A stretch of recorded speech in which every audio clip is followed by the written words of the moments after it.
지난 5월 13일 지리산 및 외곡리 골짜기.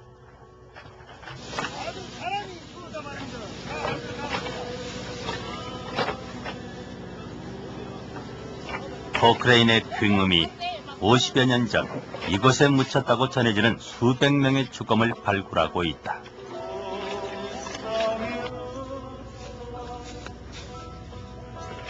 해방 이후 길고 긴 전쟁을 치러야 했던 이곳 주민들의 호기심 가득한 눈길. 그 속에 하나둘 드러나는 것은 채 사라지지 않은 죽음의 흔적들이다.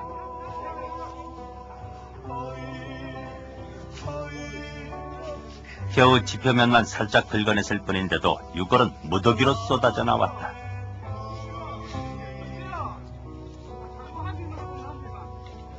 (50년의) 시간도 그날의 참상을 묻어두기엔 너무 짧은 세월이었을까. 49년 공비토벌의 미명하에 부모 형제를 잃었던 이 지역 유족들에게 드러난 유골은 곧 잃어버린 가족의 모습이었다. 그렇게 수백 명이 사살돼 이곳에 묻혔다는 전쟁기의 소문은 사실로 드러났다. 사람을 죽이서 묻은 놈이 사도 일이 많은 줄은 상상을 못했어.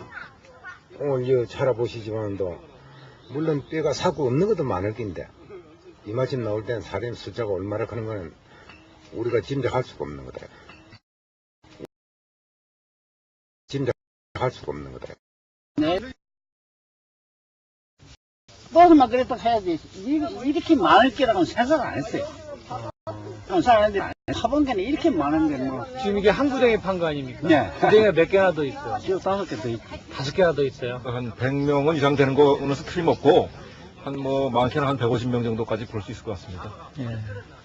비교적 그 보존 상태가 좋은 그 두개골로 보면은 그 어른 남자뼈 같은데, 간혹 가다가 그 크기가 좀 작아서, 그 상완골뼈입니다. 그런데 이거는 좀 크기가 좀 작아서, 요거는 뭐 소년이나 또는 뭐 좀 작은 그 여자의 뼈가 아닌가 이런 생각이 듭니다. 좀 어린이 뼈 같습니다. 그저 담배 한 대를 빼앗물 밖에 달리 답답한 가슴을 달랠 길이 없는 유족들.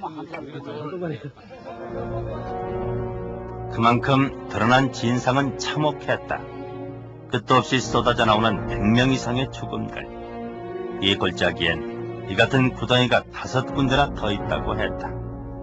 이곳에서 적어도 400~500명이 집단 학살됐던 것이다. 유력범으로 봐 사망자는 분명 군인이 아닌 양민들. 그들은 어떻게 이 낯선 곳까지 끌려와 죽어갔던 것일까? 일을 하다 보니까 차가 버스가 저 진로대로 쭉 하냐. 사건이 일어난 건 51년 2월경 군용차와 낯선 버스 10여 대가 골짜기로 들어왔다. 2월경 뭘 수음포로 갖고 파고 깨로 파고 흰옷 입은 사람도 많이 있고 얼추 흰옷 입은 사람이고 이런데 이제 그러고 아침 9시 시작해가지고 한 해가 설부다니 한 그때 약 한 3시나 4시경 된 오후 4시경 된 게 총소리가 막 확 나대. 파방 팡팡팡 나고 막 저어서 그 돌이 주변에 쫙 놓여있네 이렇게. 이름도 모를 흰옷 입은 사람들. 그들은 군인이 쏜 총선과 함께 스스로 판 구덩이 속으로 사라졌다. 그들을 쏜 사람들은 과연 누구였을까? 국방부가 펴낸 한 책자에 따르면 바로 그 51년 초 골짜기가 있는 산청의 내외곡리 지역에 주둔했던 군대는 제11사단 구연대였다. 11사단. 51년 2월 경상남도 거창에서 수백 명의 주민을 학살해 세상을 떠들썩하게 했던 바로 그 군부대가 아닌가. 전시였던 당시에도 국회에까지 상정돼 큰 논란을 빚었던 미스테리 사건, 이른바 거창 양민 학살 사건이다.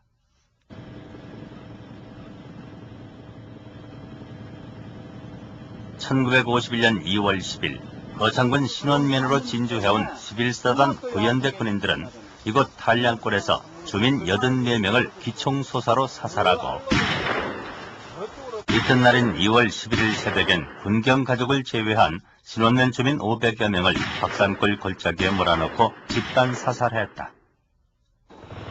군인들은 시체 위에 기름을 부어 태운 뒤 사라져버렸다. 문제의 11사단 구연대 3대대, 연대장 오익경과 대대장 한동석은 군사재판에서 각각 무기징역과 10년 징역형을 선고받았다. 논란은 끊이지 않았지만 결국 책임은 하부 책임자에게 돌아갔던 것이다. 그러니까 이 사람들은 거기에 주민들을 갖다가 다 밖으로 게리라 부대가 준동하는데 거기에 없도록 밖으로 이제 철수를 하셔야 되는데 철수를 하지 않고 그냥 죽여버렸단 말이야. 그러니까 그러한 견벽 청이하려는 그런 사단장의 전략 지침을 갖다가 작전 지침을 갖다가 밑에 부하들이 그걸 올바로 잘 그걸 수행을 못했다고 볼 수 있는데 과연 산청 외곡리 학살은 11사단이 저질렀을까? 11사단은 인천 상륙작전 직후인 50년 9월 25일에 창설된 게릴라 투벌부대였다. 창설 직후 11사단 사단본부가 주둔했던 곳은 전라북도 남원. 이하 3개 부대 중 구연대는 진주에, 13년대는 전주에, 20년대는 광주에 각각 주둔한다. 그러나 11사단 사단본부 주둔지인 남원 지역에서 취재진은 또 다른 학살의 현장을 발견할 수 있었다. 18살, 18세 이상 40세까지인가 30세까지인가 그 사람들은 전부 집합시켜가지고 요리 전부 데리고 갔어. 거기는 그때 11사단 주둔 직후인 11월 20일경 군인들은 논의했던 이 저수지에 주민 60여 명을 집합시켰다. 와서 정부 수립된 지가 뭐 아까 몇 개월 됐는데 니도 정부 없이 하나 정보를 하나도 안 해주고 연락도 없이 있다고 무슨 앞에서 뭐라고 무슨 뒤에서 빵 소리가 나지 마. 아 그냥 그 사람들 좀 놀래갖고 말이오. 그리고는 곧바로 청탄 세례가 시작됐다. 그냥 앞에는 여기는 기관총이 있고 저거는 이제 저쪽에 뭔 데는 따발총이 있고 앞에서는 그게 뭔 총인가. 그것을 갖다 놓고 했는데 그냥 한 방울 땅 쏘대냐 드르르르 힘을 내냐. 바로 그 시각 강성리 마을에서는 또 다른 학살이 벌어졌다. 집은 여집인데 이제 그때 당시에는 집이 어떻게 돼 있었는 거는 들어가니까 막 피가 비 왔을 때 물이 막 마당에 고이지 않아요. 그런 상태로 팔그려가지고 저 안에는 당시 중대장 모 대위는 남아있던 마을 주민 20여 명을 이 집 앞마당에 모아놓고 일본도로 목을 쳐서 죽이는 잔인한 학살극을 벌이고 있었던 것이다. 3번의 칼질을 당하고도 살아남아 당시를 증언했던 김점동 할아버지. 그는 3년 전 돌아가셨지만 그날의 상처는 가족들에게 그대로 남았다. 그 형님이 칼을 맞고 이렇게 목이 아파가지고 집에 오셨잖아요. 어땠어요? 그 형님 상태가? 아무것도 없어요. 울 때만 나갔어요. 울 때. 요것만 하여튼 남아있거나 다 비어져 버렸어요. 여기까지. 그 사람 군인이 말하자면 술을 먹고 나서 막 칼질을 할 때는 이런 말을 하더래요. 그래서 그 순간에는 고개를 이렇게 땅으로 그런 바람에 말하자면 고개가 안 떨어지고 세 군데가 설 맞은 거예요. 11사단이라는 것만 알지 뭐. 근데 11사단이라고 하는 부대는 언제 알게 되셨어요? 아니, 뭐다 11사단이 와서 그랬다고 한 게 11사단인 줄 알죠. 우리가 뭐 어떻게 알 수가 있어요. 언제부터 그걸 아셨어요? 그때 당시에 알았죠. 그 전부터도 알고. 11사단 20년대 주둔 지역인 전남 한평. 50년 12월 6일 이 지역에도 비슷한 학살이 있었다. 다 죽고 나오고 등에 에핀 넘어고만 살았죠. 그럼 등에 에핀에는 몇 살이었어요? 그래서 어디서 죽였어요? 어디서? 어디서 여기서 죽였어요? 왔다니까. 여기 고추밭에서? 예, 예. 여기가 이제 그전에는 논이요. 줄줄이 이렇게 전부 나라에 씌었어. 이러고 졸졸이 이러고 씌워놓고는 그냥 여기 서서 이렇게 탕탕탕탕탕탕 놓더라고. 이제 거기서 이제 몸부림치고 이제 설마 있는 그런 사람들은 개방기랬어요. 말로는 표현 못하고 아주 사지가 떨려 희당도 그 얘기만 하고. 여대목을 맞아갖고는 요 뺐다고가 하나도 없어요. 강양주 할머니는 20여 명의 목숨을 잃었던 이곳에서 기적적으로 살아남았다. 응. 그러냐 다 죽는다겠어요. 나도. 또 옆구리 여기가 또 요렇게 맞들었거든. 예. 여기 지나갔구나. 예. 그렇기 때문에 내가 그 4.19 난 뒤에 그래서 4.19 하루 뒤인 12월 7일 군인들은 동천면 진대리 연마을인 남살묘로 진주했다. 부대가 아니라 변만에 20년대 오중대 군인들은 다시 마을 앞 논에다 주민들을 모았다. 그리고는 다짜고짜 총질을 시작했다. 공비가 아니라 방위군 소유라는 항변도 소용없었다. 후퇴를 못한 방해군 소위가 나 이 증명되면서 방해군 소위입니다. 근데 이렇게 후퇴를 못했습니다. 방해는 바라보면서 거기서 권총 쏴버려. 이 사람 넘어져서 죽으면서 대한민국 만세하고 또 쓰러지고요. 나는 어떻게 살았냐면은 쏘아버리니까 나는 이렇게 해버렸어. 탁! 이렇게 누가 이거는 이렇게 얼굴 이렇게 딱 개려봤어. 얼굴 이렇게 개려가 이제 죽는 시기로 해서 이렇게 얼굴 딱 개려가 이렇게 있어. 야, 산 사람들은 일나가라. 너희 집으로 다 돌려 보내줄 거니까 일나가라. 그러더라고. 일나온 게 거기서 내 젖어버렸어 또 청기로. 또 쏴버렸어요? 또 제발로 쏘아버린 게 다 꼴깍해버렸지. 다 죽어버렸지. 그놈들은 맹게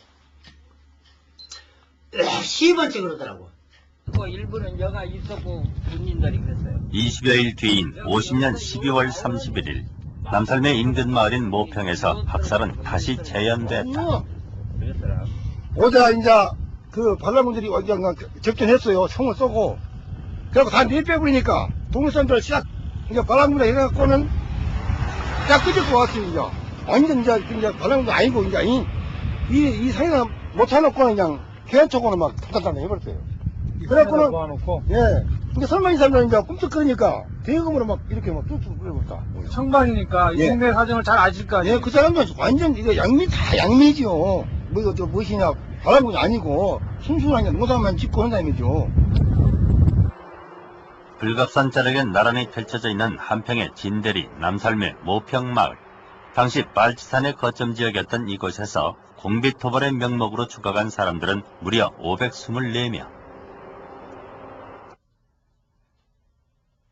11사단 20년대 오중대원들에 의한 주민 사살은 심지어 지역 경찰들까지도 납득하지 못할 말 그대로의 학살이었다.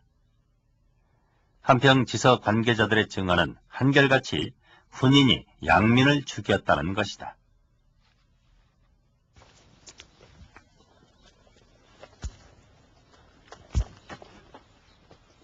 이 마을 서정리 할머니는 군인들이 온다는 소식을 듣고 몸을 피해 생명을 구했다.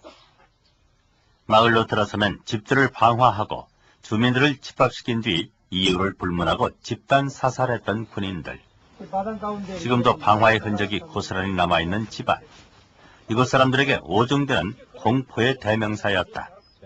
그게 오중대들이 여기 이제 암지아도 한번 온다고 날마다 내뺀단 게라 집 부인다고 소차다 물 하나씩 부숴놓고 날마다 내빼는 것이 일이요 그때 날마다. 저희면 돌아 잠자고. 저희는 잠자러 오고. 아이 죽인 게 사람. 그 유말만 근다만 저 운매로는 많이 죽겠다고 한 게 무서워서. 소문이 그렇게 쫙 났어요? 아문.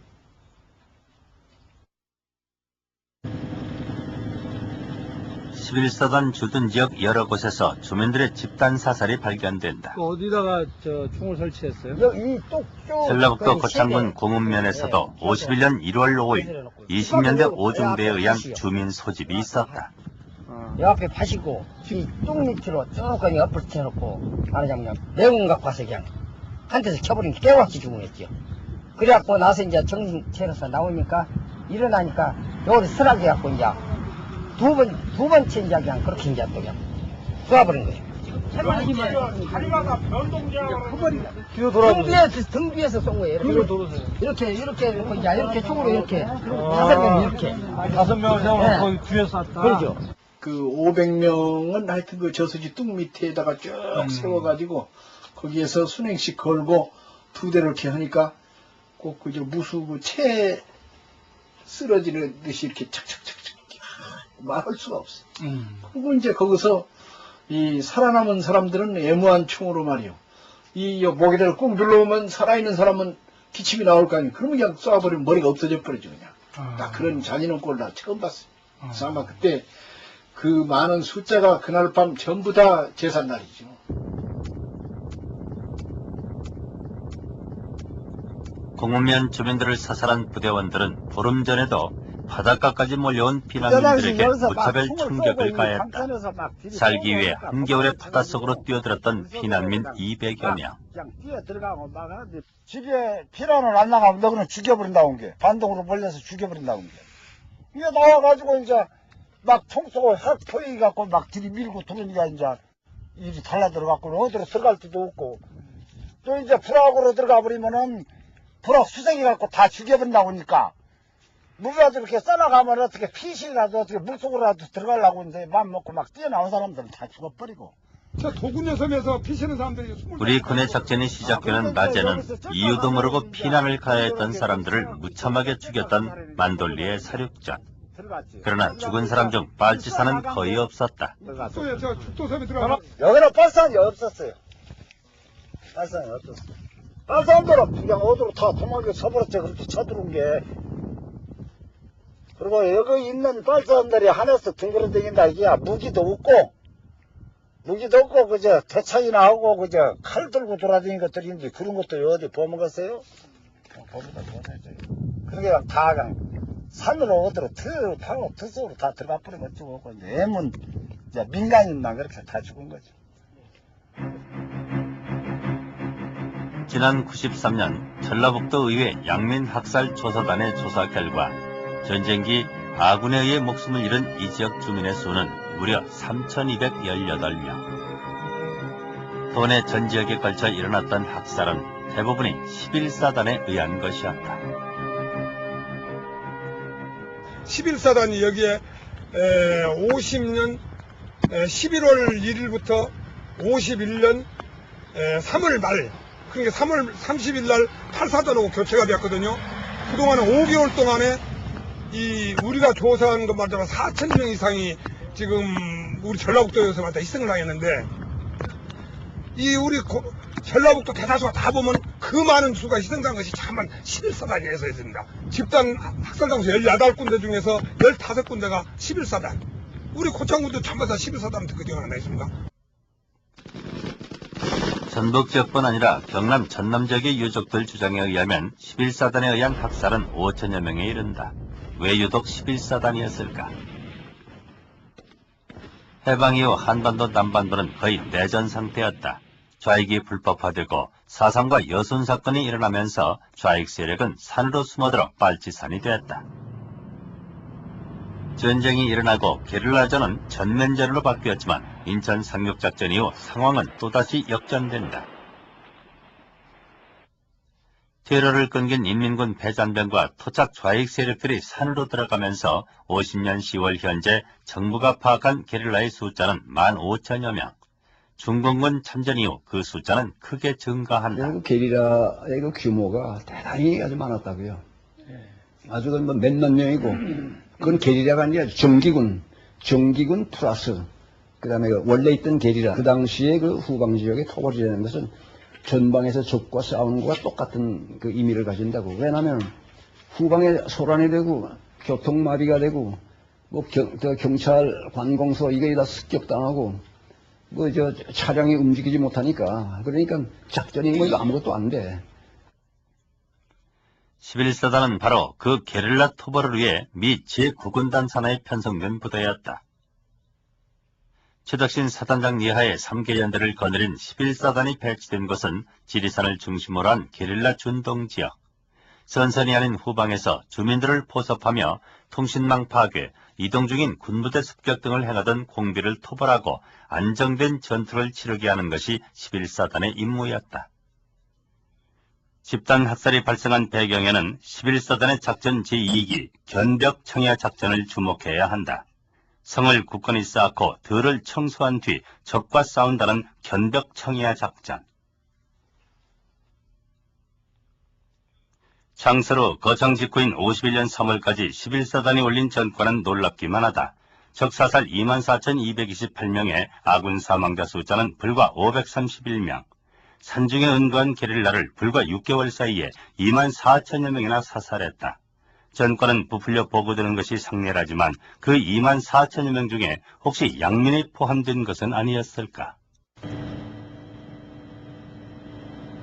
물론 모든 11사단 부대원이 집단 사살을 자행한 것은 아니었다. 그러나 이미 11사단에 의한 민간인 사살은 정부에서도 인정한 사례가 있다. 경남 산청과 함양이 그곳이다. 50년 전 죽음을 당한 700여 명의 이웃과 가족들의 합동 위령제를 준비하는 주민들.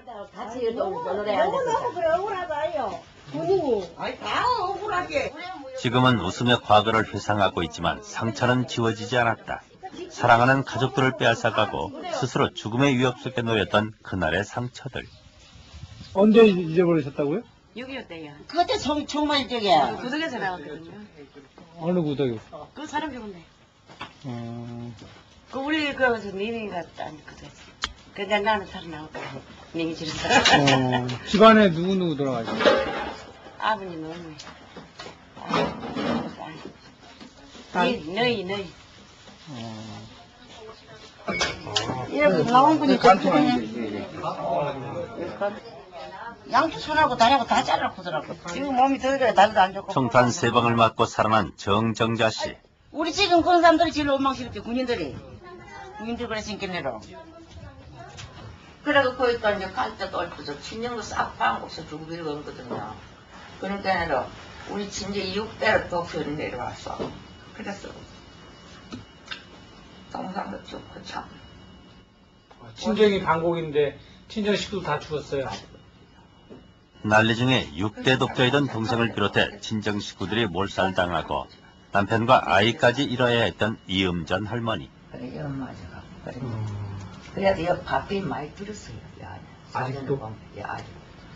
고동 따까리 같은 몸 곳곳에 남아있는 상처에는 아직도 파편이 여러 개 박혀 있다고 했다. 총알. 이게 내가 이제 속에 들은 걸 냈어 내가. 못 내밀고 안 했어. 89년 빼낸 한 알의 총알을 버리지 못하고 있는 이음전 할머니. 51년 2월 8일에서 10일 가현마을에서 123명, 한국마을에서 210명, 전천마을에서 62명 등 산청 함양 지역에서만 705명의 목숨을 잃었다. 이틀 후에 있었던 거창 사건의 전주곡이었다. 거창 사건이 발발 직후 세상에 알려져 논란이 됐던 것과는 반대로 연장선상에서 발생한 산청 함양 사건은 주민들의 끈질긴 탄원 끝에 최군에야 주목을 받았다.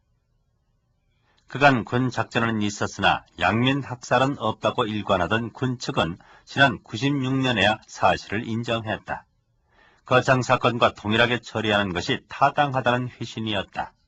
그러나 문제는 여전히 남아있었다. 지난 4월 29일에 열린 주민합동위령제. 사건이 공식화된 뒤인 97년 처음으로 열린 합동위령제는 올해로 3회째를 맞았다. 아무런 보상도 이루어진 것은 없지만 그나마 사실 자체를 인정받은 것만도 무건한 한 가지가 풀린 셈이다. 묻혀진 역사 속에서 비통한 삶을 연명해야 했던 우리 산천 함양 거창 사망자 유족들의 심정을 널리 이해하여 주시고 공비소탕이라는 비명 아래 무모하게 체결하게 목숨을 잃었습니다. 이렇게 흠모해온 자녀들이 살아남은 사람이라야 몇 안 되는 마을. 새삼 그날의 기억이 되살아난 것일까?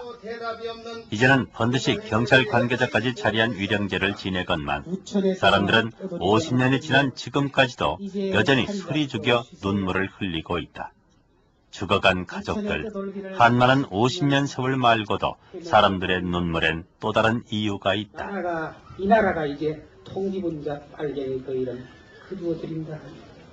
죽은 사람이 통비분자라는 죄명을 쓰고 이 학살이 아니라 그땐 처형을 당한 겁니다. 그게 학살하고 처형한 겁니다. 죄인으로서 처형을 당했어. 그 기록이 전부 다 남아있는 기라. 일찌감치 문제가 된 거창 사건의 경우도 양민 학살로 인정받지 못하고 있는 것은 마찬가지였다. 야, 그러니까 국가적으로 볼 때 어떻게 양민을 학살하느냐 이 말이야. 그러니까 묻는다. 이게 사실은 국군이 양민을 학살한 건 사실인데 그걸 국가에서 인정을 안 하려니까 아직도 우리나라 법은 형평성에 어긋난다는 얘기지. 양민 학살은 당연히 양민 학살로 넣어줘야지 이게 원칙이야.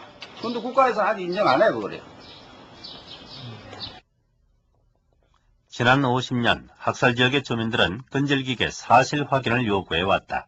그러나 국방부의 회신은 한결같았다. 작전은 있었으나 양민 학살은 없었다.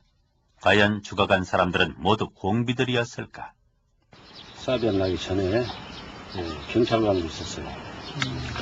그래갖고 사변이 나자마자 강주에서 후퇴하는 과정에서 제가 낙오되었습니다. 그래갖고 집으로 왔어요. 경찰은 막 죽이니까 이제 숨어서 살았어요. 다행히 이제 우리 다시 이 지서가 원상이 되고 또 이제 군인이 오고 게 진짜 살았다 하는 생각을 가졌죠. 그런데 지금 군인들이 와가지고 그냥 불을 딱 일러버렸단 말이에요. 우리 사람들은.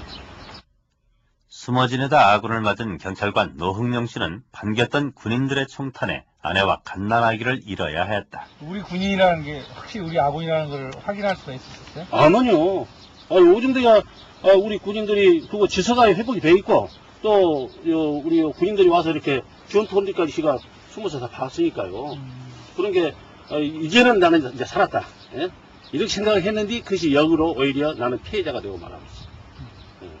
무조건 불황민을 갖다 나오라 해갖고 잠깐 얘기만 듣고 들어가라 이러면 이제 그렇게 군기지. 그렇고 군께는 어린 애들은 잠자에 넣고 어른들만 다 놔둔기지. 어른들만 싹 내보내고 나서는 불질러 댕기지. 애들은 다 죽었대요. 다 죽었지 뭐. 불나버렸어. 예? 해가 우리 한국군이니까 우리가 죄가 아무 죄가 없으니까 우리 죽이자고 하고 말이요. 참 집에서 그렇게 뭐냐면 예신양반들이 저 그때 돌아가신 거예요. 대부분이 양민이었다는 주민들의 한결같은 증언. 실제로 거창 사건의 학살자 명단을 보면 절반 이상이 어린이와 노인들, 나머지 대부분도 부녀자들이다. 하지만 군 측의 입장은 다르다. 근본적으로 학살이라는 말은 그건 해당이 안 돼. 전쟁 피해자예요, 그게. 그러니까 양민 학살이라는 건 토벌 작전에선 양적 공이 다 이루어지는 거야. 누가 많이 더 주겠다, 덜 주겠다는 걸 따질 필요가 없어. 그건 뭐 양쪽에서 다 죽이는 거니까.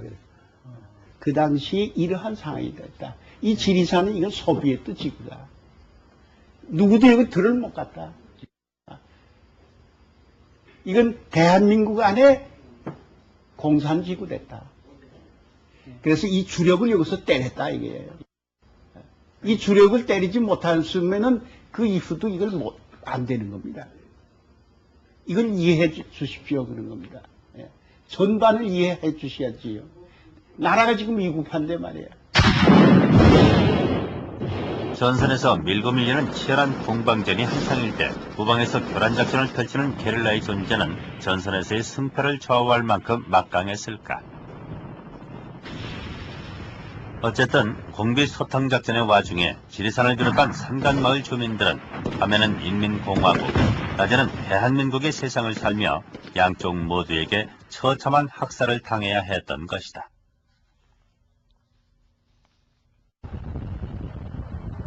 그렇다면 주민 학살은 그저 전쟁기에 어쩔 수 없는 피해로 덮어둬야 할 것인가? 한평 남살매 사건 당시 오중대 연락병으로 같은 또래였던 정일웅 씨를 구해줬던 김일호 씨. 학살 현장에서 김일호 씨는 모종의 명령이 있었음을 증언해 주었다. 사단장 최덕신, 연대장 박기뱅, 대대장 유감열, 중대장 권준욱. 그때 김일호는 오중대, 권준욱 중대장 연락된. 중대장이 무슨 대대장한테 명령을 받았는지 뭔지 모르지만은 소대장한테 전달하기를 저 불악에서 동원에 나올 때 나와 가니까 노약자 어린 사람들하고 나이 많은 노약자 말하자 빼부리고 가운데 든 사람 중간에 든 사람은 총살 겁니다. 그 소대장한테 연락을 해라. 명령의 내용은 어떤 것이었을까? 산청군 효천면에서 취재진은 충격적인 증언을 들을 수 있었다. 쪽에는 앞날 사단본부장을 사령관이 있는 데가 대한민국 옛날에 수리잡이래요. 수리잡 사무실에 이제 그 소집을 해 갓비만은 가보니까 거창 신원지수주의 모고 가명 유림면 지수주의 모고 산천 금서면 방곡 그 휴장소 소장이 오고 또 그 다음에 이제 후전지수 내가 가고 51년 2월 7일 산청군 효천면의 지사주임으로 근무하던 최시문 씨에게 특별한 명령이 떨어졌다. 요번에 지리산 공비 토벌을 하는데 작전상 적색분자가 찡기게 있고 여러 가지 허사한 데에서는 도저히 이건 안 되는 게는 이 양민들을 갖다가 말하자면 전부 조치를 해야 되는데 그거에 대한 조치하는데 양민들은 그 지도주임이 가가지고 군경 유가족 들어내고 또 그 다음에 지방 유지들 뭐 이런 사람 들어내고 그래 하고 사무실 죽여야 된다 하는 그걸 이제 얘기하는 거예요. 차도에다가 요게 몇 명 그냥 신원 800 방곡에 500 유림에 300 후천에 1000명 딱 이래 딱 포를 해놨는데 그럼 이 1000명이라는 거 죽이고 나면은 박종아리 지도주임뿐이 안 되는 거래. 살려주이소. 우리 면 사람 절대 적색분자 없습니다. 전부 양미입니다. 실제로 효천면에서만 한 사람의 피해자도 나지 않았다. 그렇다면 군경 가족과 지방 유지를 제외한 전 주민을 사살하라는 명령은 어디로부터 내려온 것일까? 취재진은 어렵게 당시 11사단 구연대 일대대장이었던 이종태 씨의 증언을 들을 수 있었다. 사람 명령으로 내려왔다는 걸 어떻게 아셨습니까? 명령은 받았으니까 그렇죠. 명령을 받으셨어요? 명령 받았으니까 그렇죠. 결국은 이제 그 사단 명령이 말이죠. 민간인을 죽이라는 것이 아니고 그 지역에 있는 사람을 사살하라고 명령이 나왔어요. 그렇습니까? 그러니까 거의 뭐 민간인 죽이라는 얘기가 똑같은 얘기 아니겠어요? 당시 그런 명령이라든지 어떤 기록이 남아있을까요? 당장 말이죠. 그 문제가 생기자마자 말이죠. 직접 내려와서 전부 다 명령을 해수가 가버렸어요. 그리고 다시 내려 보낸 거예요. 거창 사건 당시 명령은 사단 장명으로 내려졌고 후일 작전명령서가 위조됐다는 증언. 그러나 당시 11사단 참모장 박경원 씨의 주장은 좀 달랐다. 구연대에서만 특이하게 명령이 발견됐고 그것은 후일 다른 차원에서 조작됐다는 것이다.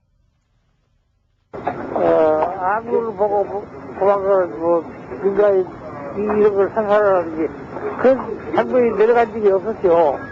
구연대에서만 그렇게 특이하게 그렇게 이상한 문구가 났단 말이에요. 그 거창 사건이 나니까 김정은이가 이제 와가지고 이제 그걸 또 이제 상도를 또 고치라고 해서 고치고 뭐 어쩌고 그런 일이 있었고 그래요. 수사에서도 모르게 그렇게 한 일이 있었어요.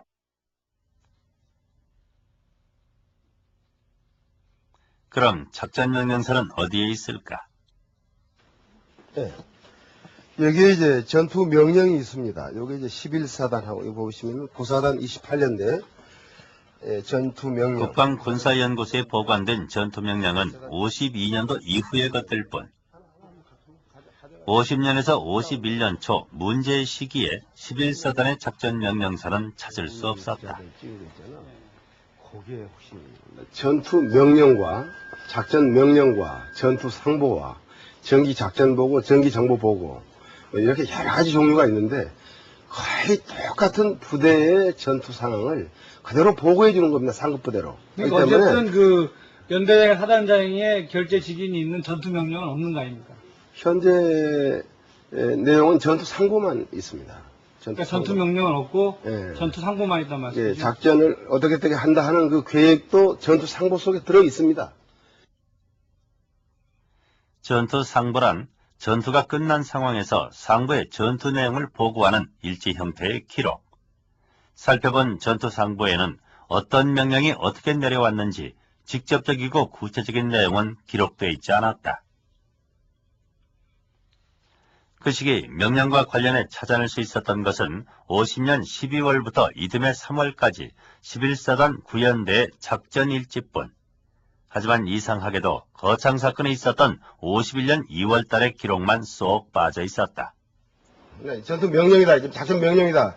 도장 찍고 지금처럼 무슨 뭐 사단장 누구 뭐 이렇게 해가지고 한 거는 현재 저희들이 현재는 아직 전부 다 찾아보진 않았지만은 현재는 우리가 필요한 부분만 전부 연구하고 있기 때문에 그러한 부분은 아직 발견을 아직 못했습니다.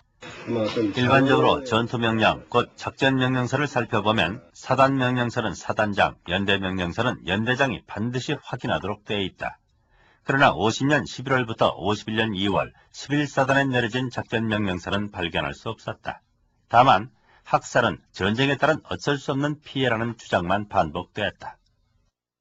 군인의 임무가 국민의 재산과 생명을 보호하는 것이 군인의 임무입니다. 근데 군인이 양민을 학살했다면 처벌받아야죠. 그러나 군인이 양민을 학살한 경우는 극히 드문 경우입니다. 그 일부 분자들에 의해서 작전명령이 누설이 되고 또 작전에 차질이 일으키고 우리 그 작전 부대들이 피해를 많이 보게 되니까 막 그러한 그 희생들이 뒤따르지 않았느냐 이렇게 생각이 됩니다. 2차 세계대전이 끝난 1948년 유엔은 어떤 형태의 민간인 학살도 전쟁 범죄에 해당된다고 선언했다. 20년 후 1968년의 유엔 총회에서는 민간인 학살과 관련된 전쟁 범죄에는 공소시효가 없다는 조항이 덧붙여졌다. 50년에서 51년 11사단의 주민 사살이 민간인 학살이라면 그것은 국제법상 전쟁 범죄에 해당된다. 그리고 아무리 50년의 세월이 흘렀어도 그 책임자는 처벌될 수 있다는 것이다.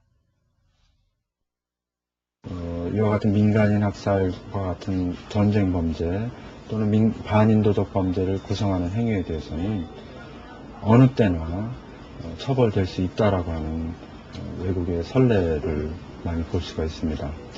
그에 따라서 우리나라에서도 지금 현재 국내법상 공소시효와 또 배상 청구권의 시효가 존재하는 것은 사실이지만 이와 같은 국제적인 발전을 감안해서 민간인 학살 등에 대해서 시효 규정의 적용을 배제하는 것이 옳다고 봅니다. 그렇다면 책임자는 누구였을까? 당시 11사단의 사단장은 최덕신 준장, 후일 3공화국의 외무장관까지 지냈던 인물이다. 계통상 그 위에는 국방장관인 신성모가 있고 더 위로는 대통령인 이승만까지 그 책임선이 올라가게 된다. 하지만 전쟁 당시 한국군에 대한 작전 명령권은 미국에 있었다. 해전 직후인 7월 14일 한국군의 작전권은 유엔군 사령관인 메가더에게 넘겨졌다. 심지어 휴전 회담에조차 한국은 참가할 수가 없었다. 게다가 미국은 한국군의 하부 부대까지 군사고문단을 파견해 한국군에 대한 모든 훈련과 작전을 총괄하고 있었다.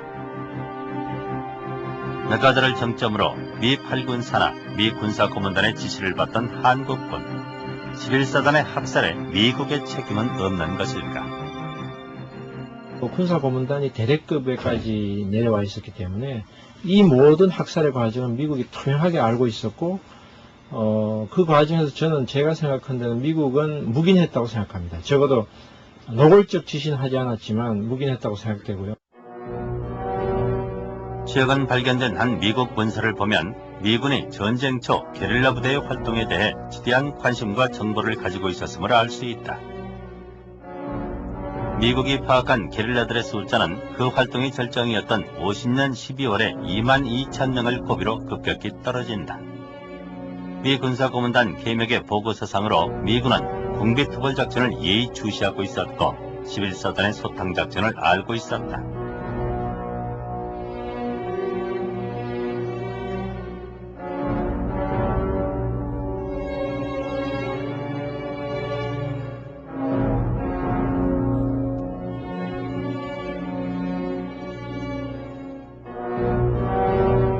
과연 어느 선까지 미군이 알고 있었는지 그것은 확실치 않다. 적어도 미국은 한국군에 의한 적지 않은 잔혹행위가 발생하고 있다는 사실을 알고는 있었다. 그리고 어쨌든 미국은 전쟁의 최고 작전권자였다.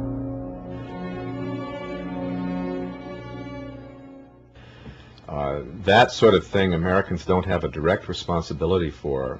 Often they didn't know these things were going on, but still, the South Korean Army was part of the United Nations Command, and the United States, of course, General MacArthur was the commander of the United Nations Command. So the South Korean Army was a part of the United Nations Army, which was led by an American general. And in that sense, there is a legal responsibility for the United States to curb and contain and stop these kinds of massacres.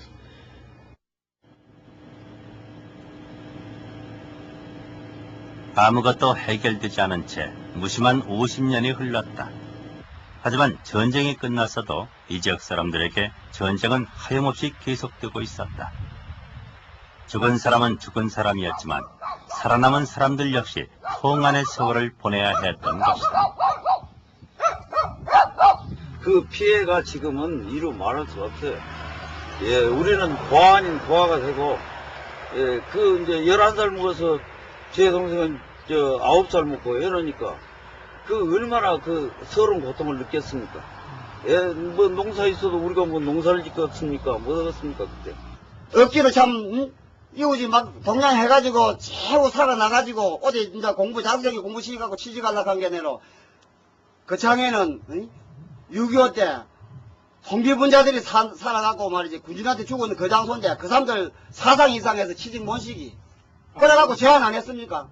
제가 쳐서 보니까 어이없게도 1951년 1월 14일 여자 유격대원으로서 아군과 전토다 사살된 자인 그렇게 써져 있었어요.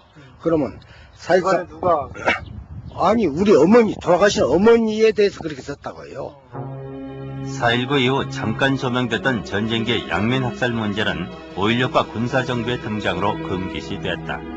거창에 세워졌던 위령비는 정으로 쪼아져 글자를 알아볼 수 없게 됐고 유족회 간부들은 불순분자로 구속되기까지 했다.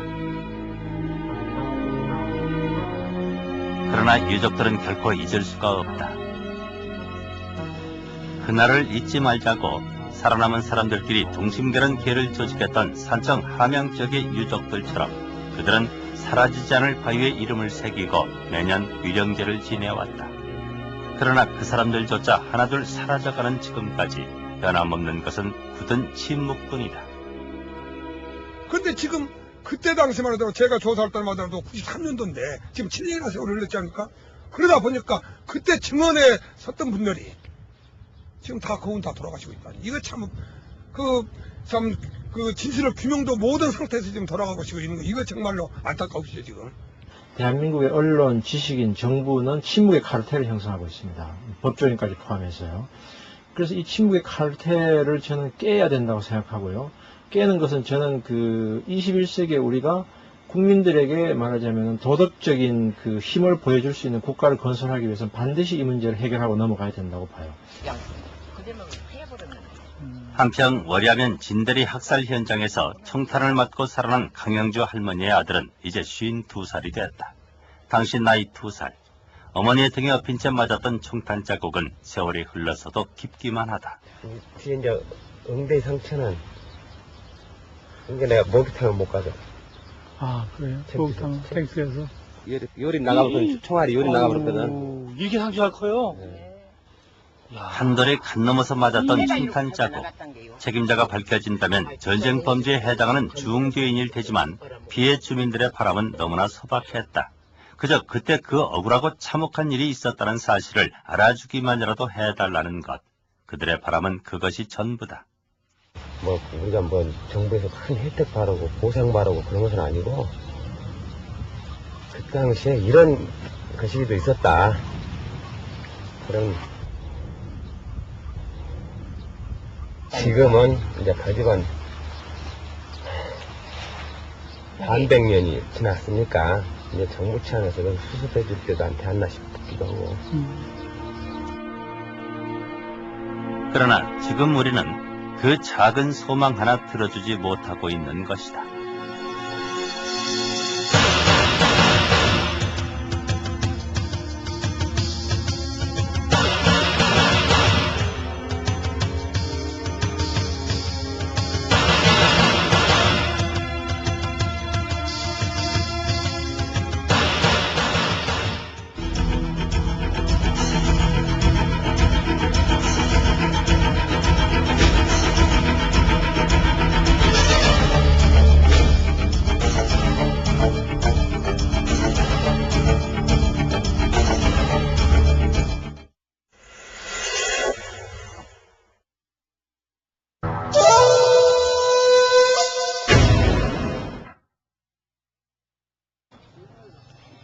아무런 보상도 이루어진 것은 없지만 그나마 사실 자체를 인정받은 것만도 무건한 한 가지가 풀린 셈이다.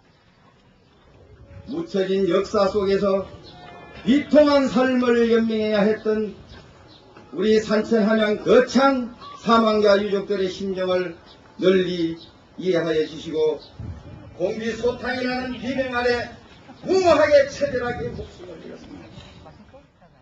이렇게 흠모해온 자녀들이 살아남은 사람이라야 몇 안 되는 마을. 새삼 그날의 기억이 되살아난 것일까. 이제는 번듯이 경찰 관계자까지 자리한 위령제를 지내건만 사람들은 50년이 지난 지금까지도 여전히 소리 죽여 눈물을 흘리고 있다.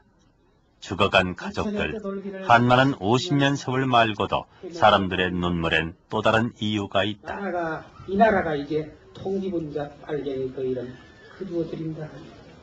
죽은 사람이 통비분자라는 죄명을 쓰고 이 학살이 아니라 그때는 처형을 당한 겁니다. 그게 학살하고 처형한 겁니다. 처형을 다 죄인으로서 처형을 당했어. 그 기록이 전부 다 남아 있는 기라. 일찌감치 문제가 된 거창 사건의 경우도 양민 학살로 인정받지 못하고 있는 것은 마찬가지였다. 야, 그러니까 국가적으로 볼 때 어떻게 양민을 학살하느냐 이 말이야. 그러니까 묻는다. 이게 사실은 사실은 국군이 양민을 학살한 건 사실인데 그걸 국가에서 인정을 안 하려니까 아직도 우리나라 법은 형평성에 어긋난다는 얘기지. 양민 학살은 당연히 양민 학살로 넣어줘야 되는 게 원칙이야. 그런데 국가에서는 아직 인정 안 해 그거래요. 지난 50년 학살 지역의 주민들은 끈질기게 사실 확인을 요구해왔다. 그러나 국방부의 회신은 한결같았다. 작전은 있었으나 양민 학살은 없었다. 과연 죽어간 사람들은 모두 공비들이었을까? 사변 나기 전에 경찰관이 있었어요. 그래갖고 사변이 나자마자 강주에서 후퇴하는 과정에서 제가 낙오되었습니다. 그래갖고 집으로 왔어요. 경찰은 막 죽이니까 이제 숨어서 살았어요. 다행히 이제 우리 다시 이 지서가 원상이 되고 또 이제 군인이 오고 게 진짜 살았다 하는 생각을 가졌죠. 그런데 지금 군인들이 와가지고 그냥 불을 딱 질러붙단 말이에요. 우리 사람들은. 숨어 지내다 아군을 맞은 경찰관 노흥영 씨는 반겼던 군인들의 총탄에 아내와 갓난아기를 잃어야 했다. 우리 군인이라는 게 확실히 우리 아군이라는 걸 확인할 수가 있었어요? 아니요. 요즘 내가 우리 군인들이 그거 지서가 회복이 돼 있고 또 우리 군인들이 와서 이렇게 지원토론들까지 씨가 숨어서 다 봤으니까요. 그런 게 저거는 이제 대장에 본데는 따발총이 있고 앞에서는 뭔 총인가? 그곳에 갖다놓고 했는데 그냥 한 방울 땅 쏘대냐 대대대대 불게 힘을 내냐. 바로 그 시각 강성리 마을에서는 또 다른 학살이 벌어졌다. 집은 요 집인데 이 집. 그때 당시에는 집이 어떻게 돼 있었는 거는 들어가니까 막 피가 비 왔을 때 그 물이 막 마당에 고이지 않아요. 그런 상태로 팔그려가지고 저 안에는 당시 중대장 모 대위는 남아있던 마을 주민 20여 명을 이 집 앞마당에 모아놓고 일본도로 목을 쳐서 죽이는 잔인한 학살극을 벌이고 있었던 것이다. 3번의 칼질을 당하고도 살아남아 당시를 증언했던 김점동 할아버지. 그는 3년 전 돌아가셨지만 그날의 상처는 가족들에게 그대로 남았다. 그 형님이 칼을 맞고 이렇게 목이 아파가지고 집에 오셨잖아요. 어땠어요? 그 형님 상태가? 아무것도 없어요. 울 때만 나갔어요. 울 때. 요것만 하여튼 담아있거나 다 비어져 버렸어요. 여기까지. 그 사람 군인이 말하자면 술을 먹고 나서 막 그 칼을 할 때는 이런 말을 하더래요. 그래서 그 순간에는 고개를 이렇게 땅으로 그런 바람에 말하자면 고개가 안 떨어지고 3군데가 설 맞은 거예요. 11사단이라는 것만 알지 뭐. 근데 11사단이라고 하는 부대는 언제 알게 되셨어요? 아니, 다 11사단이 와서 그랬다고 한 게 11사단인 줄 알죠, 뭐. 우리가 뭐 어떻게 알 수가 있어요. 언제부터 그걸 아셨어요?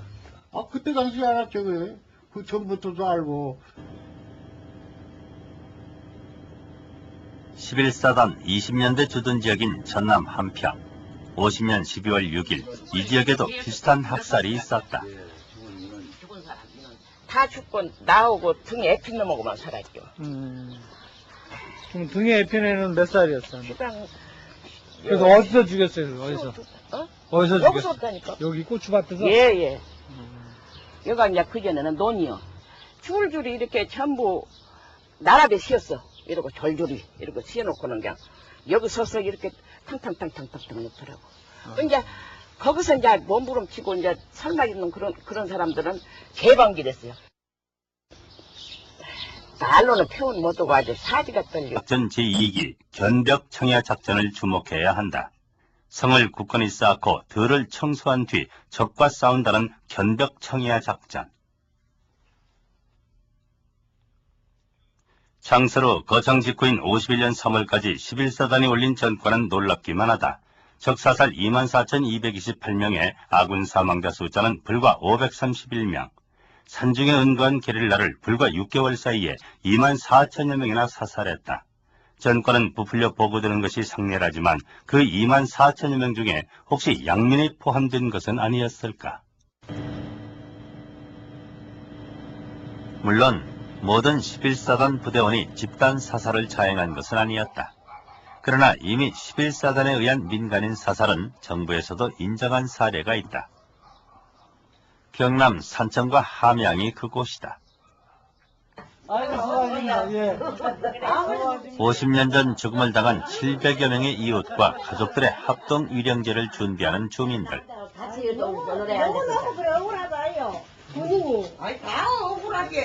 지금은 웃으며 과거를 회상하고 있지만 상처는 지워지지 않았다. 사랑하는 가족들을 빼앗아가고 스스로 죽음의 위협 속에 놓였던 그날의 상처들. 언제 잊어버리셨다고요? 6.25 때요. 그때 정말 저게 구덕에서 나왔거든요. 어느 구덕에? 그 사람 죽은데. 그 우리 미미가 그거지.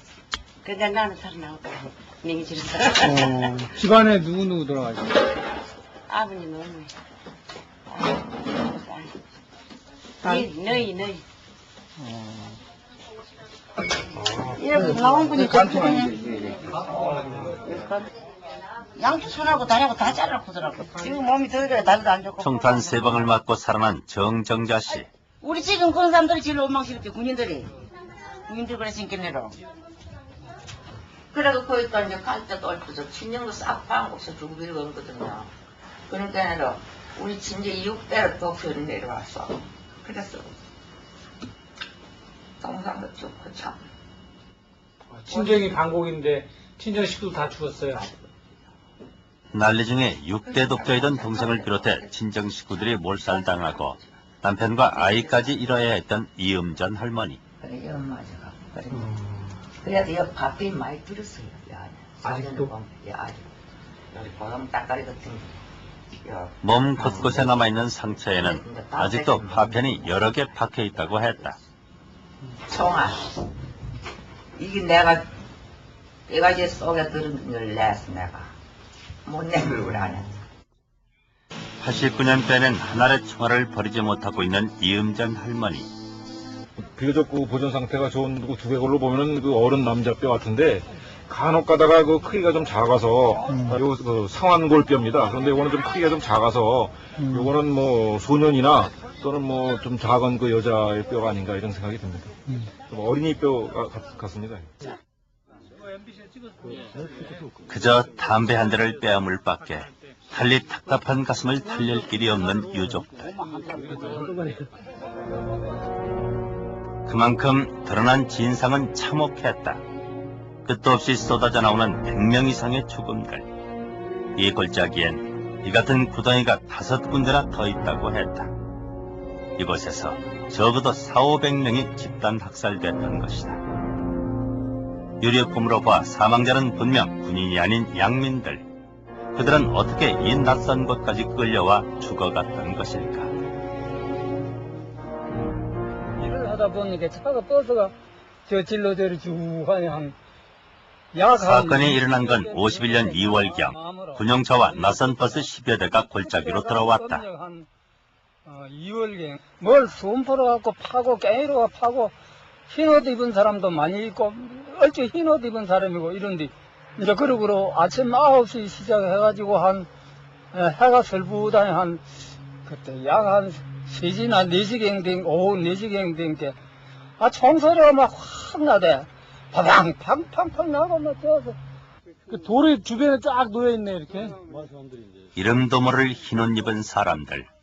그들은 군인이 쏜 총선과 함께 스스로 판 구덩이 속으로 사라졌다. 그들을 쏜 사람들은 과연 누구였을까? 국방부가 펴낸 한 책자에 따르면 바로 그 51년 초 골짜기가 있는 산청의 내외곡리 지역에 주둔했던 군대는 제11사단 구연대였다. 11사단 51년 2월 경상남도 거창에서 수백 명의 주민을 학살해 세상을 떠들썩하게 했던 바로 그 군부대가 아닌가. 전시였던 당시에도 국회에까지 상정돼 큰 논란을 빚었던 미스테리 사건, 이른바 거창 양민 학살 사건이다.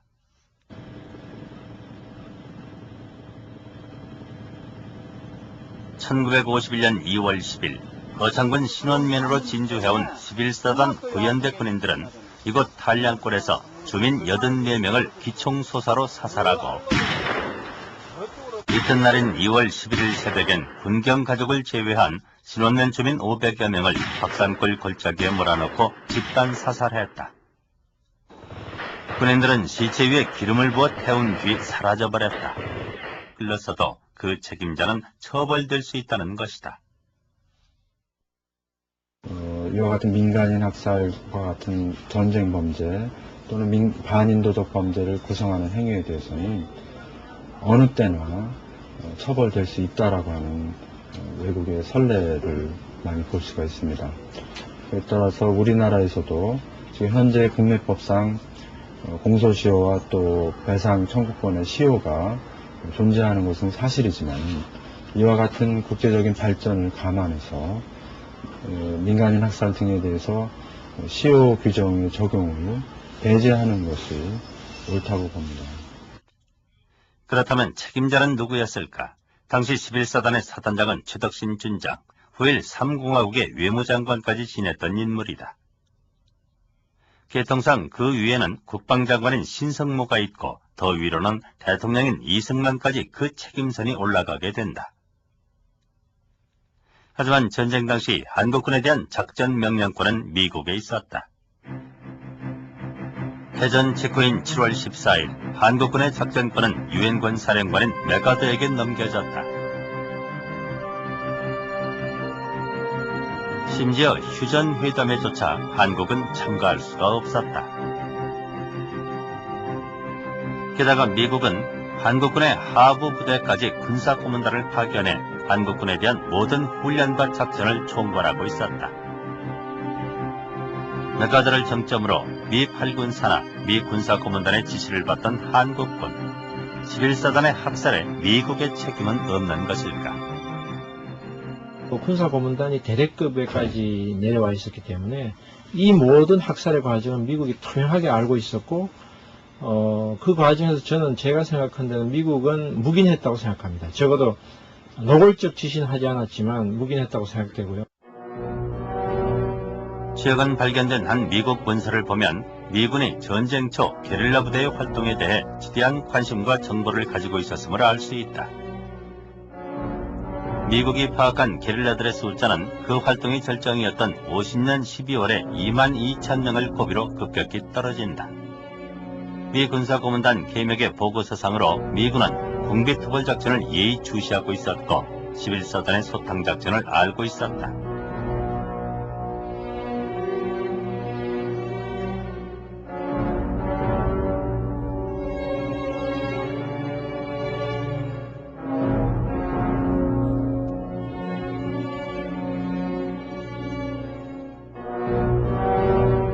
과연 어느 선까지 미군이 알고 있었는지 그것은 확실치 않다. 적어도 미국은 한서주임으로 근무하던 최시문 씨에게 특별한 명령이 떨어졌다.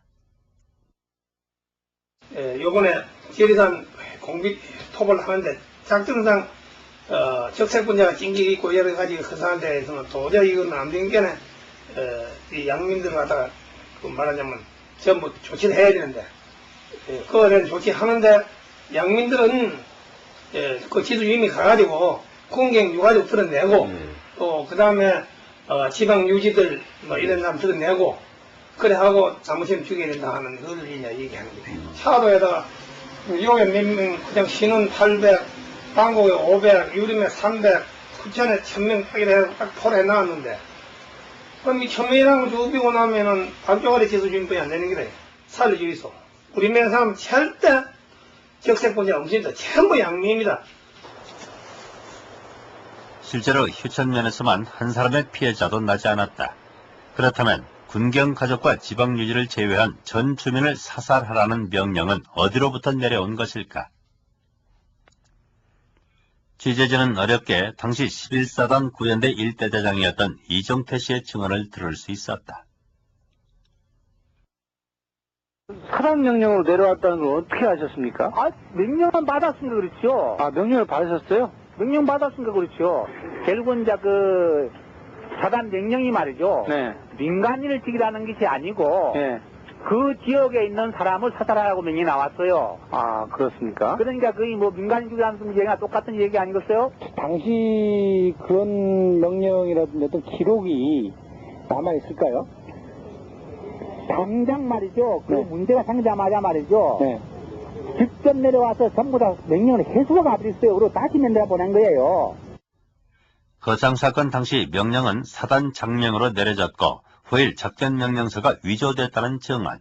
그러나 당시 11사단 참모장 박경원 씨의 주장은 좀 달랐다. 구연대에서만 특이하게 명령이 발견됐고 그것은 후일 다른 차원에서 조작됐다는 것이다. 아무를 보고 도망가서 민간인 이런 걸 사살하는지 그런 장면이 내려간 적이 없었죠. 그런 데에서만 그렇게 특이하게 그렇게 이상한 문구가 났단 말이에요. 그 거창 사건이 나니까 김정은이가 이제 와가지고 이제 그걸 또 이제 상병을 또 검치하고 해서 검치고 뭐 어쩌고 그런 일이 있었고 그래요. 수사에서도 모르게 그렇게 한 일이 있었어요.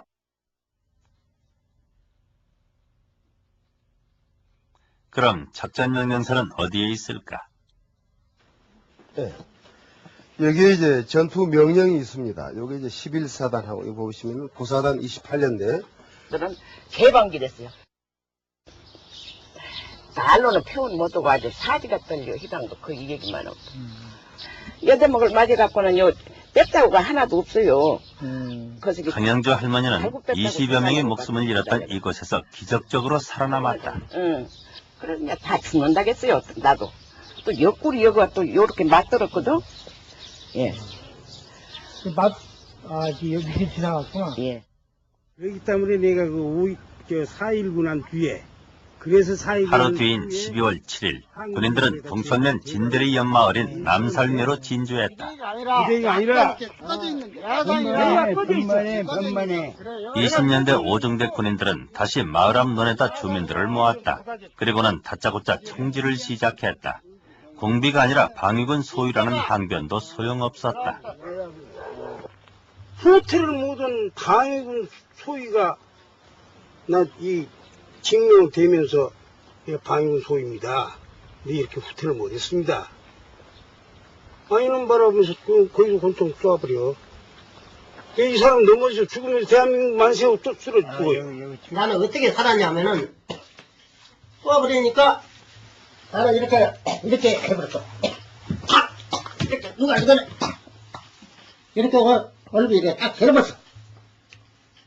얼굴 이렇게 개려가 그냥 죽는 시기로 해서 이렇게 얼굴 딱 개려가 이렇게 있어. 야, 산 사람들은 일나가라. 너희 집으로 다 돌려 보내줄 거니까 일나가라. 그러더라고. 일나간 게 그것은 내 젖어버렸어 또 총기로. 또 쏴버렸어. 또 제발로 쏘아버린 게 다 꼴꼴해버렸지. 다 죽어버렸지. 훈련들은 그런 게 10번째 그러더라고. 일부는 여가 있었고 군인들이 그랬어요. 20여일 뒤인 50년 12월 31일 남살매 인근 마을인 모평에서 학살은 다시 재연됐다. 오자 이제 그 반란군들이 어디가 접전했어요. 총을 쏘고. 그래고 다 내빼버리니까 동네 사람들 싹 이제 반란군에 해갖고는 딱 끄집고 왔어요. 이제 완전 이제 반란군도 아니고 이제 이 상이나 못해놓고는 그냥 개한쪽으로 막 탁탁탁 해버렸어요. 그래갖고는 예. 근데 설마 이 사람들은 이제 꿈쩍거리니까 대금으로 막 이렇게 막 뚝뚝 뿌려버렸다. 청방이니까 이 동네 사정을 잘 아실 거 아니에요? 예, 그 사람들 완전 이거 양미 다 양미지요. 뭐 이거 저 무엇이냐 반란군이 아니고 순수하게 농사만 짓고 하는 사람이죠.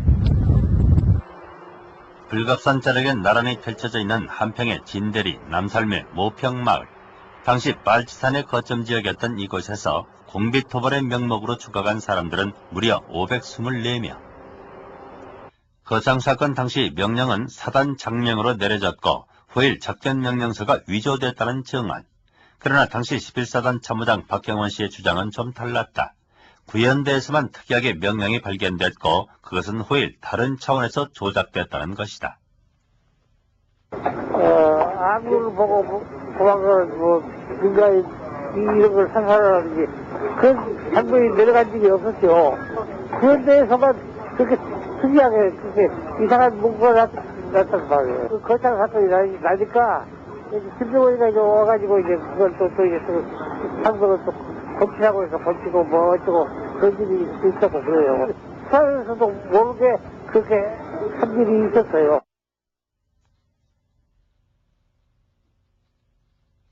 그럼 작전명령서는 어디에 있을까? 네. 여기에 이제 전투 명령이 있습니다. 여기 이제 11사단하고 이거 보시면 9사단 28년대 전투 명령. 국방군사연구소에 보관된 전투명령은 52년도 이후의 것들 뿐.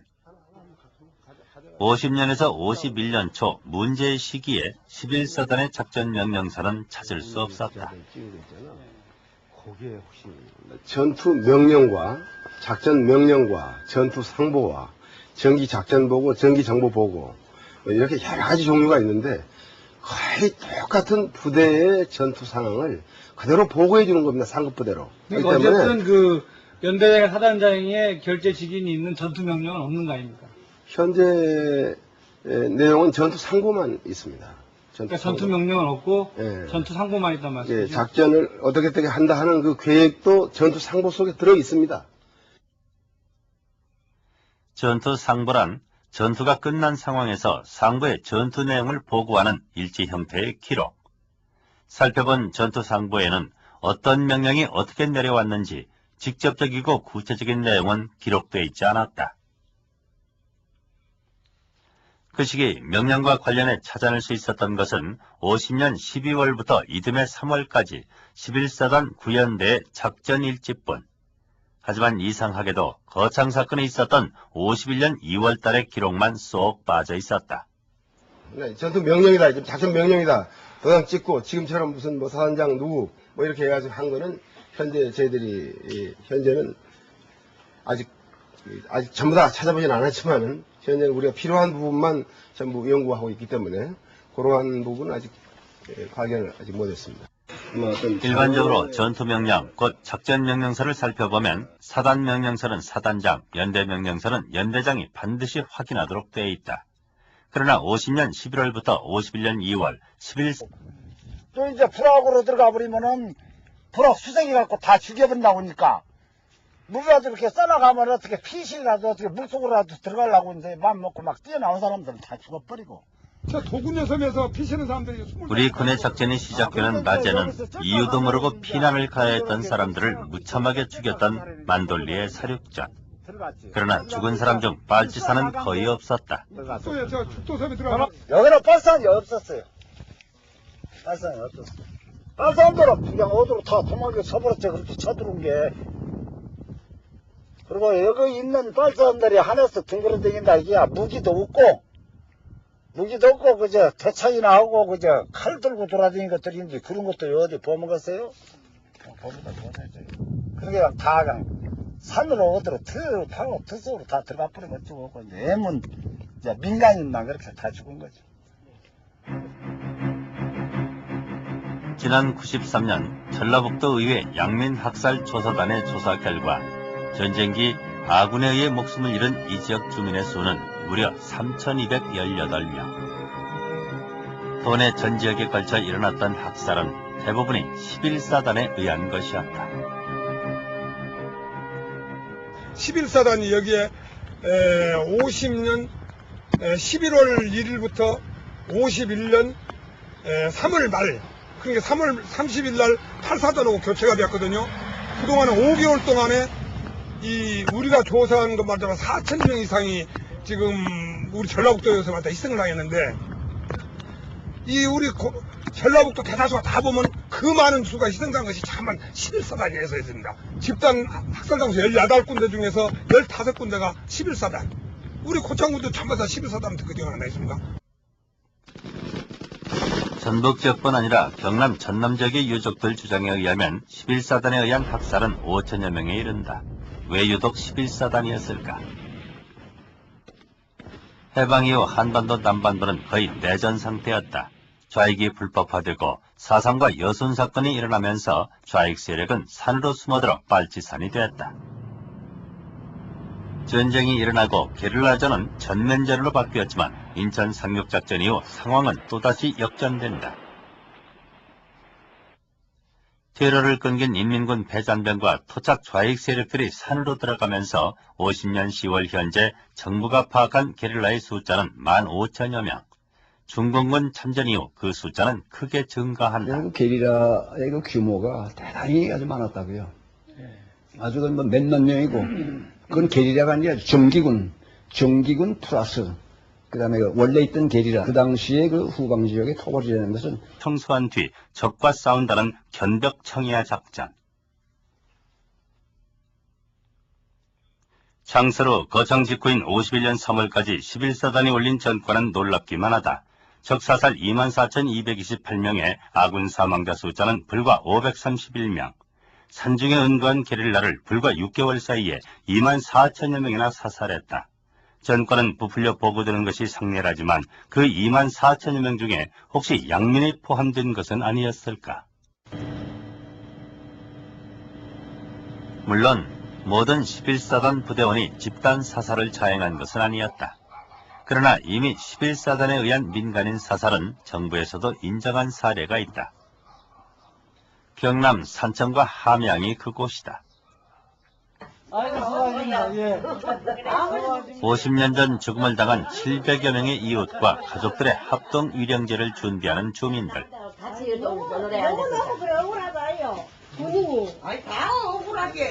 지금은 웃으며 과거를 회상하고 있지만 상처는 지워지지 않았다.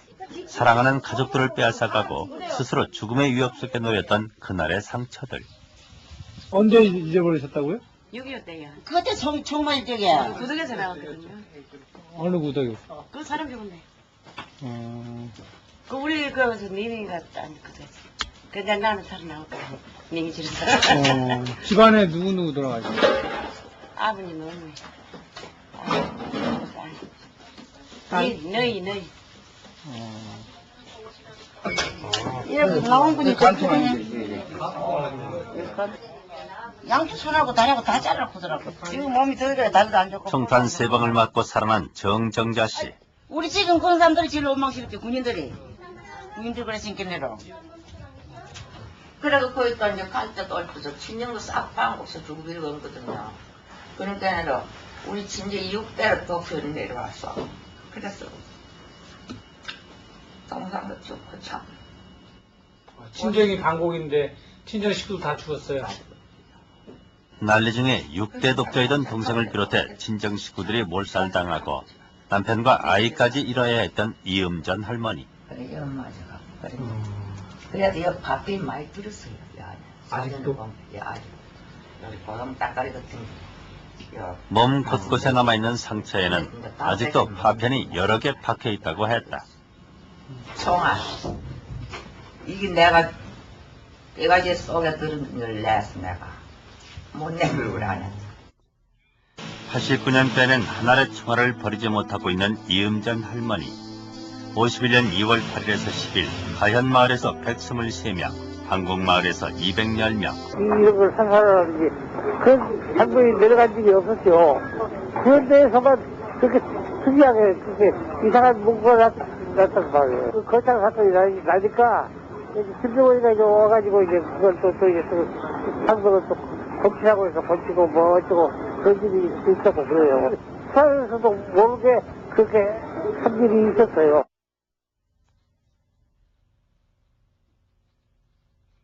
그럼 작전명령서는 어디에 있을까? 네. 여기에 이제 전투 명령이 있습니다. 여기 이제 11사단하고 이거 보시면 고사단 28년대 전투 명령. 국방군사연구소에 보관된 전투명령은 52년도 이후의 것들 뿐. 50년에서 51년 초 문제의 시기에 11사단의 작전명령서는 찾을 수 없었다. 전투 명령과 작전 명령과 전투 상보와 정기 작전 보고, 정기 정보 보고 이렇게 여러 가지 종류가 있는데 거의 똑같은 부대의 전투 상황을 그대로 보고해 주는 겁니다. 상급 부대로. 그러니까 어쨌든 그 연대 사단장의 결재 직인이 있는 전투 명령은 없는 거 아닙니까? 현재 내용은 전투 상보만 있습니다. 그러니까 전투 명령은 없고 예. 전투 상보만 있단 말씀이죠? 예, 작전을 어떻게 한다 하는 그 계획도 전투 상보 속에 들어 있습니다. 전투 상보란 전투가 끝난 상황에서 상부의 전투 내용을 보고하는 일지 형태의 기록. 살펴본 전투 상보에는 어떤 명령이 어떻게 내려왔는지 직접적이고 구체적인 내용은 기록되어 있지 않았다. 그 시기 명령과 관련해 찾아낼 수 있었던 것은 50년 12월부터 이듬해 3월까지 11사단 구연대의 작전일지뿐. 하지만 이상하게도 거창 사건이 있었던 51년 2월 달의 기록만 쏙 빠져 있었다. 네, 전투 명령이다. 지금 작전 명령이다. 도장 찍고 지금처럼 무슨 뭐 사단장 누구 뭐 이렇게 해가지고 한 거는 현재 저희들이 현재는 아직 전부 다 찾아보진 않았지만은 현재는 우리가 필요한 부분만 전부 연구하고 있기 때문에 그러한 부분은 아직 발견을 아직 못했습니다. 일반적으로 전투명령, 곧 작전명령서를 살펴보면 사단명령서는 사단장, 연대명령서는 연대장이 반드시 확인하도록 되어 있다. 그러나 50년 11월부터 51년 2월 11사단에 내려진 작전명령서는 발견할 수 없었다. 다만 학살은 전쟁에 따른 어쩔 수 없는 피해라는 주장만 반복되었다. 군인의 임무가 국민의 재산과 생명을 보호하는 것이 군인의 임무입니다. 근데 군인이 양민을 학살했다면 처벌받아야죠. 그러나 군인이 양민을 학살한 경우는